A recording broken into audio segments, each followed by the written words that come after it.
Hi third graders, it's Mrs. Nobby coming to you for your virtual science lab today from my backyard.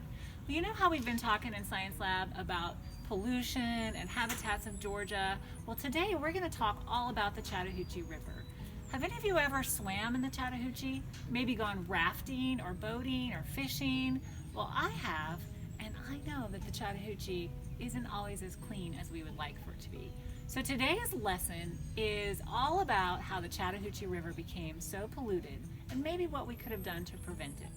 Now imagine that the water in front of me was taken from the Chattahoochee River about 5,000 years ago by Native Americans. Look how clean it is. Is this water that you would want to go swimming in? Maybe even drink? I think I would. I'd be okay with that. It looks really clean. But just wait as we tell the story about how the river has become polluted. Each one of these jars beside me is a character in the story and a different kind of pollution. Now, if I was with you today, each one of you would be one of these characters. But I have some special assistants today that are going to help us out with polluting the Chattahoochee. One of the first explorers to come across the Chattahoochee River kept a diary of what he found, and he wrote about the river being so crystal clear and teeming with wildlife.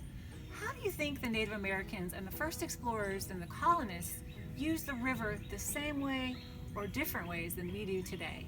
Well, the river has changed a whole lot since those first colonists and Native Americans visited it. Let's watch what happened.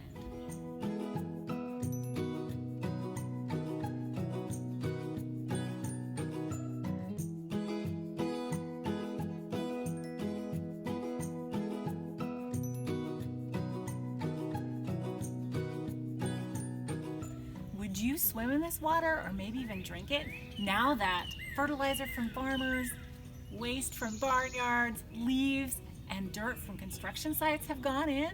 Now the city grew really fast, and one homeowner did not maintain his plumbing very well.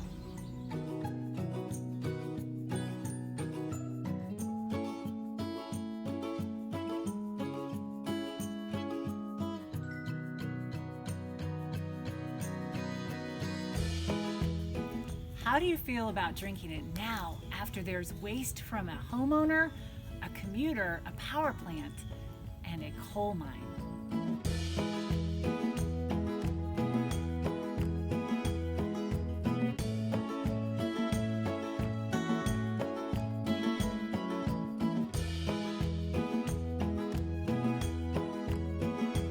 Now I might have been okay with using the water for recreation like boating purposes before that just happened. But now that gardeners put in their fertilizer, there was antifreeze from a car, there was soap from washing the car, and now some mysterious red liquid, I'm sure I would not swim in that, drink it, or do anything around the Chattahoochee River.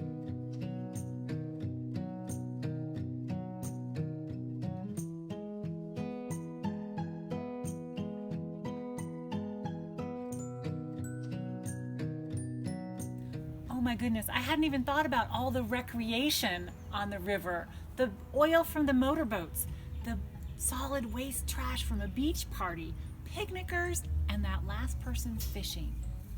Now this is disgusting. I wish you were with me to smell it. I have a big question for you. Who polluted the Chattahoochee River? Well, today, my whole family did. But if I was in the science lab with you all, you would have been the ones polluting the river. And it's actually stuff that we do every day. Is it better, do you think, to prevent the pollution in the first place or to work on cleaning it up afterwards? That's something I want you to think about. Now, we certainly don't want our rivers looking like this. I know each of you thinks this is pretty gross. So what can we do? I want each of you, this is my challenge to you today, to think about one environmental bad habit that you might have, such as keeping the water on when you're brushing your teeth, or not turning the lights out when you leave the room. Something that you can pledge today to change. And leave that in the comments for me, or at least discuss it with your parents today.